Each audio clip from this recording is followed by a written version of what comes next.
नमस्कार मु रुचि मो YouTube channel Odia blogger Saira आपण मानक बहुत बहुत स्वागत करुच्ची। मो चैनल जो मैंने नुआ अच्छा प्लीज मो चैनल को सब्सक्राइब कर दिंतु और पाखर थिबा बेल आइकन ऊपर प्रेस करंतु। आ जो मैंने मो वीडियो प्रथम देखि आछन से मोर बहुत बहुत नमस्कार। गत वीडियो मु साई बाबांकर गोटे चमत्कारिता विषय जोटा कि मो हजबैंड को जॉब विषय कही बहुत सारा भल पाइबा आपण मानकर मिलता जहाँफल आपण मानक पाखरे मोर कृतज्ञ।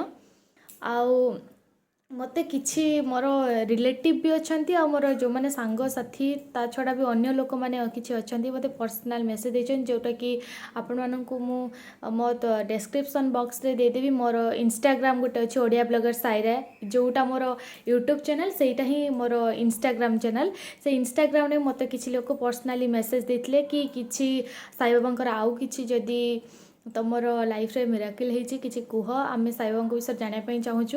तो साई बाबांकर माने कहि पूर्वर जो गोटे वीडियो देती मोर हजबैंड केमती जॉब चेंज है से जॉब चेंज उपर आउ गोटे कहूँ सेमती मोर बहुत बड़ मिराकल तो यहीटा ही नहले सेमती मिराकल अच्छी किंतु मते एटा जस्ट होती तो मते कहबा एटा बेसी भी खुशी लगुच। बाबांकर माने तांकर प्रार्थना करने भी मते बहुत ही भल लगुच। तांकर जेते सब कथा तांकर लीला एटा को लीला ही तांकर कह। तो जेते बेले कहूँ मोर 9 गुरुवार समस्ते जानथिबे 9 गुरुवार तो मोर हजबैंड कर फास्ट रिजाइन निजे देदेले रिजाइन दे दे कि से मते कहले कि जॉब अलगा पटे आम खोजा। प्रथम गुरुवार जिते बड़े मु करिछि प्रथम गुरुवारटा कली जो गुरुवार ही स्टार्ट कला पर जो गुरुवार मु फास्ट घट बसैली से दिन बहुत सारा कॉल आसला मते। प्रथम मु गोटे 2-3टा पूर्वर गोटे वीडियो देती कि मते बेंगलोर भारी पसंद थिला से ही दिन ही गोटे बेंगलोर रे कॉल आसला से ही दिन माने कॉल आसला और कहले कि 2 घंटा भितर माने तार इंटरव्यू अच्छी इंटरव्यू भी से क्वालिफाई कले किंतु से जॉबटा एत पसंद आसलानी जहाँफल से मना करदेले।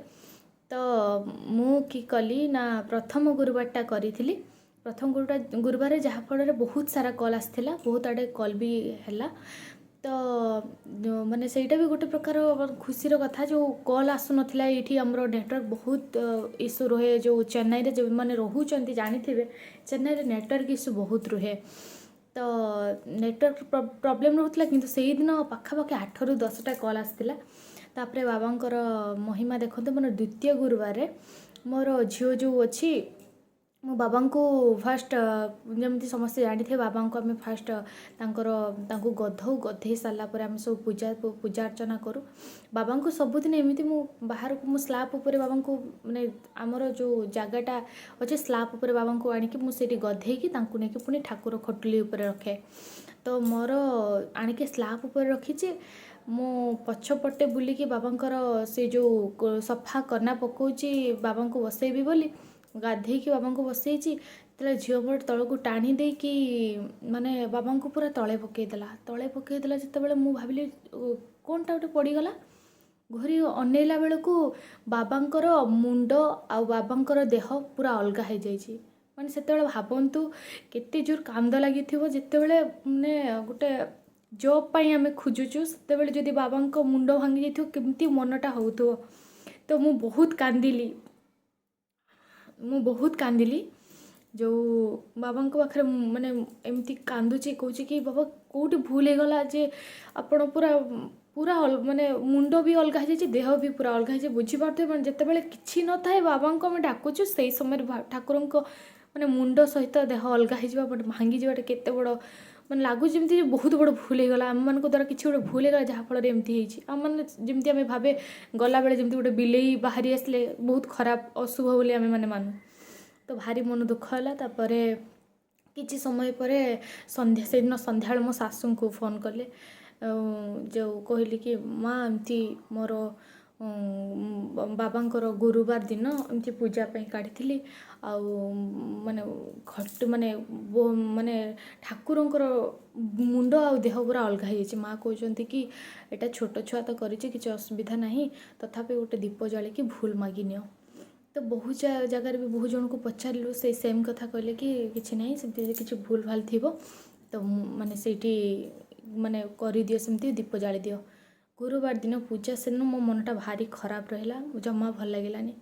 ତାପରେ ସେଇ ମାନେ ଯେତେବେଳେ ତାପରେ ଆଉ ଗୋଟେ ଛୋଟ ମୂର୍ତ୍ତି ଥିଲା, କିନ୍ତୁ ସେଇଟାକୁ ମୁଁ ପୂଜା କରିଦେଲି। ସେଇଦିନ ପୂଜା କରିଦେଲି। ରାତି ବେଳେ ମୁଁ ବସିଛି ଏମିତି ୟୁଟ୍ୟୁବ୍ ଗୋଟେ ଦେଖୁଛି କି ବାବାଙ୍କର ମାନେ ବାବାଙ୍କର ମୂର୍ତ୍ତି ଭାଙ୍ଗିଯିବାର ଅର୍ଥ କ'ଣ। ହଠାତ୍ କିନା ଗୋଟେ ଆସିଲା କି ମୁଣ୍ଡ ଆଉ ଦେହ ଅଲଗା ହେବାର ଅର୍ଥ କ'ଣ। ଯେଉଁ ମାନେ ବାବାଙ୍କର ଯଦି ମୁଣ୍ଡ ଅଲଗା ହେଇଯିବ, ଯେ ପୂଜା କରୁଥିଲା ଟାଇମ୍ରେ କି ଅଲଗା କୌଣସି ଟାଇମ୍ରେ ଯଦି ବାବାଙ୍କର ଦେହ ଆଉ ମୁଣ୍ଡ ଅଲଗା ହେଇଯିବ, ଆପଣଙ୍କ ଉପରେ ଥିବା ବିପଦଟା ବାବା ନିଜ ମୁଣ୍ଡ ଉପରେ ନେଇ ନିଅନ୍ତି। ମାନେ ମାନେ ଏତେ କାନ୍ଦ ଲାଗିଲା ସେତେବେଳେ, ମାନେ କହିବି ପାରିବିନି ସେ ଦୁଃଖ, ମାନେ ସେ ସମୟର ଯେତେବେଳେ ଦୁଃଖ ଚାଲିଛି ସେତେବେଳେ ଏଇସବୁ ଘଟଣା ଘଟୁଛି। ତାପରେ ମୁଁ ସେତେବେଳେ ୟାଙ୍କୁ ବୁଝାଉଛି କି ୟାଙ୍କୁ ସେତେବେଳେ ସାଥ ଦେଉଛି, ନା ନା କିଛି ହେବନି, କିଛି ଅସୁବିଧା ନାହିଁ। କିନ୍ତୁ ମନ ଭିତରେ ଭାରି ଥାଏ କି କିଛି ହେବନି କି କିଛି ଅସୁବିଧା ହେବ ନା, ଆମର ଜୀବନ ସାରା ପାଇଁ ଚାକିରି ଚାଲିଯିବ। ସେତେବେଳେ ମୁଣ୍ଡ ଉପରେ ଚିନ୍ତା ଥାଏ କି ଆମକୁ ତ ଚାକିରିରୁ ବାହାର କରିନଥିଲେ, କାହିଁ ଆମେ ପେପର୍ ପକାଉଛୁ, ପେପର୍ କାହିଁ ପକାଇଲୁ, ଯେଉଁଟାକି ରିଜାଇନ୍ ମାରିଲୁ। ପେପର୍ ପକାଇବାର ଅର୍ଥ କହୁଛି ଯେଉଁଟା ରିଜାଇନ୍ ଆମେ ଦେଇଦେଇଛୁ। ଦେଖି ମୁଁ ପୁଣି ଭାବୁଛି ମୋ କଥା ମାନିକି ସେ ରିଜାଇନ୍ ପକାଇ ଦେଇଛନ୍ତି, କିଛି ପ୍ରୋବ୍ଲେମ୍ ହେବ କି। ତାପରେ ତୃତୀୟ ଗୁରୁବାର କଥା କହୁଛି। ତୃତୀୟ ଗୁରୁବାର ବେଳକୁ ତାଙ୍କର ଆଉ ଗୋଟେ କମ୍ପାନୀରେ ମାନେ ଜବ୍ ମାନେ ସେ ଇଣ୍ଟରଭ୍ୟୁ କ୍ୱାଲିଫାଇ କରିଗଲେ। ତାପରେ ଚତୁର୍ଥ ଗୁରୁବାର ବେଳକୁ ଯେଉଁ ଚତୁର୍ଥ ଗୁରୁବାର ପୂଜା କରୁଛି, ସେତେବେଳକୁ ସେଇ କମ୍ପାନୀରୁ ତାଙ୍କର ଅଫର୍ ଲେଟର୍ ଆସିଗଲା। ତ ସେତେବେଳକୁ ଆମର ଗୋଟେ ମୁଣ୍ଡରୁ ଚିନ୍ତା ଗଲା, ମାନେ ଗୋଟେ ମାସ, 4ଟା ଗୁରୁବାର ମାନେ ଜାଣିଥିବେ ଯେ ଗୋଟେ ମାସ ଆମେ ଗୋଟେ ମାସ ପୁରା ଜବ୍ଲେସ୍ ଅଛୁ। ସେତେବେଳକୁ ଗୋଟେ ହାତକୁ ଆସୁଛି ଯେ ହଁ ଆମେ ଏତିକି ଦିନ ଅପେକ୍ଷା କରିବୁ। ଗୋଟେ ଆମର 3 ମାସ ସର୍ଭାଇଭ୍ କରିଥାନ୍ତି ଗୋଟେ କମ୍ପାନୀରେ, ଆମେ 3 ମାସ ସର୍ଭାଇଭ୍ କଲା ପରେ ଆମେ ସେ କମ୍ପାନୀ ଛାଡ଼ିପାରିବୁ। ତ ସେ କହୁଛନ୍ତି କି ମାନେ ସେଇ କମ୍ପାନୀଟା ଆମକୁ 3 ମାସ ପାଇଁ ଅପେକ୍ଷା କରିବ ବୋଲି କହିଲା। ମାନେ ସେତେବେଳେ ଗୋଟେ ଚିନ୍ତା କଲା କି ଯେ ଆମେ ଯାହାହେଲେ ବି ଏ କମ୍ପାନୀ ଛାଡ଼ିକି ଆଉ ଗୋଟେ କମ୍ପାନୀରେ ଜଏନ୍ କରିପାରିବୁ। ତାପରେ ବାବାଙ୍କର ତ ମହିମା ବହୁତ ଅଲଗା। ଆମେ ସେତେବେଳେ ତଥାପି ମୁଁ କହୁଥାଏ କି ମାନେ ଏଇଟା ତ ଚାଲିଛି, ଗୋଟେ କିଛି ଅସୁବିଧା ନାହିଁ, ଗୋଟେ କମ୍ପାନୀ ତ ଆମେ ଅଲରେଡ଼ି ହେଇସାରିଲୁଣି, ତଥାପି ଏମିତି ଦେଇ ଚାଲିଥାଉ କି କିଛି କେଉଁଟା ଭଲ ହେଇଯିବ, କିଛି ଭଲ ଲାଗିବ କମ୍ପାନୀ। ତାପରେ ଯେତେବେଳେ ପଞ୍ଚମ ଗୁରୁବାର ମୋ ପାଇଁ କେମିତି ମିରାକଲ୍ ଦେଖନ୍ତୁ। ପଞ୍ଚମ ଗୁରୁବାରରେ ହିଁ ଯେଉଁ କମ୍ପାନୀରେ ଏବେ ଆମେ ଜଏନ୍ କରୁଛୁ, ସେତେବେଳେ ସେଇ ଲୋକଟା ଯେତେବେଳେ ବାହାରିଲେ କମ୍ପାନୀର, ସେଇ ଲୋକମାନଙ୍କୁ ସବୁ ତାଙ୍କର ଯେଉଁ କ୍ଲାଏଣ୍ଟ ଥିଲେ, ସେ ଫରେନ୍ରେ ସେ ଲୋକଟି କାନାଡ଼ାରେ ରହୁଛି। ତ ସେ କହିଲା କି ଦେବାଶିଷ, ମୋ ହଜବେଣ୍ଡଙ୍କ ନାମ ହେଉଛି ଦେବାଶିଷ କାହିଁ ପେପର୍ ପକାଇଦେଲୁ ନା, ଏଠି ଏତେ ଭଲ କାମ ରହୁନି, ଅସୁବିଧା ଭାରି ହେଉଛି, ଆଉ ମୁଁ ଏଠୁ ଯିବା ପାଇଁ ଚାହୁଁଛି, ମୋତେ ଭଲ ଲାଗୁନି କମ୍ପାନୀ। ତ କହିଲେ ତୁ ପେପର୍ ପକାଇଲେ, ହଉ ଠିକ୍ ଅଛି, ମୁଁ ଯଦି ତୋତେ ମୋ ହିସାବରେ ଯଦି ଟ୍ରାଏ କରିବି, ଦେଖିବୁ। ସେ କହିଲେ କି ହଁ ଠିକ୍ ଅଛି, ଯଦି ଆପଣମାନେ ଦେଖିପାରିବେ ତ ବହୁତ ଭଲ କଥା, ମୁଁ ବି ଚାହୁଁଛି କାହିଁକି ଅଲଗା ଜାଗାକୁ ଯିବି, ଆପଣ ଯଦି ଦେଖିବେ ତ ଭଲ କଥା। ଆମେ ମାନେ ଜାଣିବି ନାହୁଁ କି ସେଇଠି ହେବ ବୋଲି। ତ ସମସ୍ତେ କହୁଥାନ୍ତି କି ହେଇଗଲା, ଆମମାନଙ୍କ ପାଖକୁ କିଛି ବି ପ୍ରମାଣ ନଥାଏ। ସେତେବେଳେ ଗୋଟେ ୟୁଟ୍ୟୁବରେ, ମୁଁ ବି ସେତିକି ବେଳେ ଦେଖୁଛି ୟୁଟ୍ୟୁବରେ ଗୋଟେ ମହାପରାୟଣ ଆପଣମାନେ, ଯେଉଁଟାକି ଆପଣମାନେ ଗୁରୁବାର ଷ୍ଟାର୍ଟ କରିବେ। ବାବାଙ୍କର ସାଇ ସଚ୍ଚରିତ ବହି ଗୋଟେ ଅଛି। ସେ ସାଇ ସଚ୍ଚରିତ ବହିକୁ ଆପଣ ଯେତେବେଳେ ମାନେ ସେ ବହିଟାକୁ ପଢ଼ିବେ, ତାଙ୍କର ସବୁ ପାର୍ଟ ହେଇଥାଏ, ମାନେ କେତେ ସବୁ ଭାଗ ହେଇ ପଢ଼ିବେ। ପ୍ରତ୍ୟେକ ଦିନ କେତେଟା ଅଧ୍ୟାୟ ପଢ଼ିବେ। ମୁଁ ପ୍ରଥମ ଦିନ ପଢ଼ିଲି, ଦ୍ୱିତୀୟ ଦିନ ସେଇ ଯେଉଁ କମ୍ପାନୀ ଏବେ ଜଏନ୍ କରିଛନ୍ତି, ସେଇ କମ୍ପାନୀରୁ ତାଙ୍କୁ ଫାଷ୍ଟ ଗୋଟେ କଲ୍ ଆସିଥିଲା, HR କଲ୍ ଆସିଥିଲା କି ଆପଣ ଏଇ ଲୋକ କହୁଛନ୍ତି, ଆପଣ ଆସିବା ପାଇଁ ଚାହୁଁଛନ୍ତି ଏଇ ସବୁ ଲୋକଙ୍କ ଥ୍ରୋରେ। କହିଲେ ହଁ ଠିକ୍ ଅଛି। ତ ସେତେବେଳେ ହିଁ ଆମେ କ'ଣ କଲୁ ନା, ଆମେ ଜାଣିନଥିଲୁ ବି ଏଇଠି ହେଇଯିବ ବୋଲି। ତାପରେ ଷଷ୍ଠ ଗୁରୁବାର ବେଳକୁ ମୋତେ ସ୍ୱପ୍ନ ହେଲା, ଯେଉଁ ରାତିରେ ଶୋଇଛି, ଗୁରୁବାର ପୂଜା ସାରିଛି, ରାତି ବେଳେ ମୋର ମନେ ଅଛି, ଠିକ୍ ଗୁରୁବାର ଦିନ ରାତିରେ ହିଁ ସ୍ୱପ୍ନ ଦେଖିଛି ଯେ ତୁ ଚିନ୍ତା କରନା, ଯେଉଁଟା ଆଶା କରିବୁ ସେଇଟା ହିଁ ମିଳିବ। ମୋତେ କହିନଥିଲେ କି ଏଇଠି ହେବ ସେଇଠି ହେବ, ସେମିତି କିଛି କହିନଥିଲେ। ମୋତେ କହିଥିଲେ କି ତୁ ଯେଉଁଟା ଆଶା କରିବୁ ସେଇଟା ହିଁ ମିଳିବ। ମୁଁ ତ ଜାଣିନି କେଉଁଟା ଭଲ କେଉଁଟା ଖରାପ, ମୁଁ ୟାଙ୍କୁ ଖାଲି ପଚାରିଥାଏ କେଉଁଟା ଆମ ପାଇଁ ଭଲ ହେବ। ସେ କହୁଥାନ୍ତି ଯେଉଁଟା ହେଲେ ବି କିଛି ଅସୁବିଧା ନାହିଁ, କିନ୍ତୁ ଆମେ ପୁରା ସିକ୍ୟୋର ହେବା ପାଇଁ ଚାହୁଁଛୁ। ଏମିତିରେ ସେତେବେଳେ ହାତରେ ଆଉ ଗୋଟେ କମ୍ପାନୀ ଆମ ପାଖରେ ଥିଲା, ଯେଉଁଟାକି ଅପେକ୍ଷା କରିଥିଲା। ସେ କମ୍ପାନୀ ଭାରି ମାନେ ଗୋଟେ ଚିନ୍ତା ମୁକ୍ତ କିନ୍ତୁ ବାବା ଆମକୁ କରିକି ରଖିଥିଲେ। ତ 9 ଗୁରୁବାର ବ୍ରତ ଆଉ ସାଇ ସଚ୍ଚରିତ ବହି, ଯେଉଁଟାକି ଆମେ ସାଇ ମହାପରାୟଣରେ କରୁଛୁ, 7 ଦିନରେ ସେଇଟା ସରେ। ତ ଯେତେବେଳେ ମହାପରାୟଣଟା କେମିତି ପଢ଼ିବେ, तो गुरुवार स्टार्ट हो सेटा बुधवार सुधा जमती निहाती सरीब।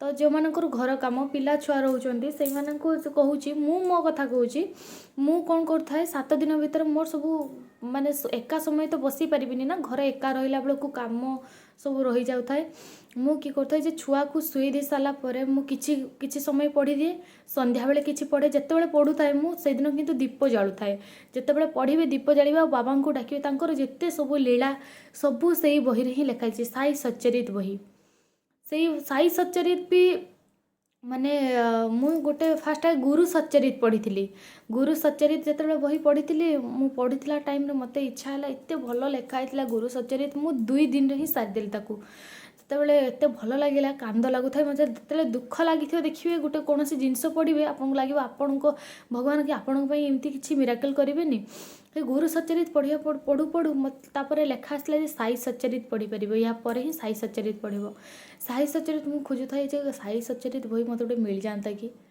जड़े यांकर सांग से छाड़ी चेन्नई छाड़ी देती से गला बेले गोटे बहीर किसी पाठपढ़ा बही किसी दे जाइए सी मत मुझे कहूँ मत गोटे साई सच्चरित बही केतबेले किणीदब ना मु पढ़ी टी से समय ये कहते साई सच्चरित बही आम घरे अच्छी मु कह साई सच्चरित बही आम घर अच्छी मत तो कहना ना एक्चुअली से पढ़े मतलब जो पढ़ा बही सब दे जाता भर साई सच्चरित बही थी मुझे तुमको कहवाई भूली जाइए किंतु से साई सच्चरित बही सीटी अच्छी मत से खाली कहूँ मत साई सच्चरित बहीटा दे दियो तो मागिदेली साई सच्चरित बही भाविली स्टार्ट करदेवी मैंने प्रथम पढ़ी तापर माने से ही दिन रात पुणी से यूट्यूब रे देखुची कि बुधवार गुरुवार स्टार्ट करियो मु बुधवार दिन राति बेले ही पढ़ी मु तापरे कि कली ना मनटा भल लगे पुणी कहली कि कहीं बुधवार स्टार्ट करी ताले एटा पढ़ी एटा काली पुणी पढ़ी पुणी से सेम जिनसटा को पुणी ता पर दिन ही पढ़ली से दिन गोटे माने मानसिक करके बाबा पाखे जे बाबा एटा गोटे किसी भल काम हो जाऊ एटा किसी भल कंपानी गोटे लगे दे सेमती मन नाला कि ए कंपानी निहाती लगाओ सेमती नहीं भगवान तमें ही देच तुम्हें केमिति आमको खुशी रखियो तुम्हें ही जानिच से साई सच्चरित बही गोटे जिनस बाबा कहते कि मोर जो भक्त सब अच्छा घरे केबे अन्न कि तांकर वस्त्र केबे अभाव हेनी तो बाबा एमिति आशीर्वाद आम उपर रखि था प्रभु एमिति आशीर्वाद जमी आम उपर भी अच्छी सेमिति आम पाखे रखि था बहुत खुशी एबे जो जॉब भी आम पाइचु मु बहुत खुशी याठू भी मुझे मागुनी एमती खुशी रख दुख जो आसू किंतु आम जमी जानीपारूनी दुख चलीगला भाया बाबा तमें रहिले सबकिछि जना अच्छी तो कहती कि पथ प्रदर्शक थिले रास्ता जिते कंटकित होना कहीं जना भी पड़ोनी से कंटा थिले मध्य आउ जदि कहीं मार्गदर्शक न रहिबे ताहले से रास्ता बहुत कंटकित पलटि जीवो मु आपण मानकु सबु साई जेते सबु साई बाबांकर भक्त जदि कहीं अछंती वीडियो माध्यम से कहूँ बाबा को हृदय सहकारे डाकंतु से बहुत किछि दियंती कहती किछि असंभव तांको पाखे नहीं सबू असंभवटा तांको पाखे संभव होइछि मो क्षेत्र तो बहुत ही होइछि जेतिक देइछनी मो बहुत शांति रे अछि तो जदि मोर यही वीडियो आपण मानकु भल लगे प्लीज़ लाइक आउ जदि मोर किछि भूल रहो तो प्लीज़ कमेंट करी कहिबे आउ मो चैनल को प्लीज़ सब्सक्राइब करिवे आशा करूछि मो वीडियोटा आपण को भल लागिथिबो रहुछि नमस्कार।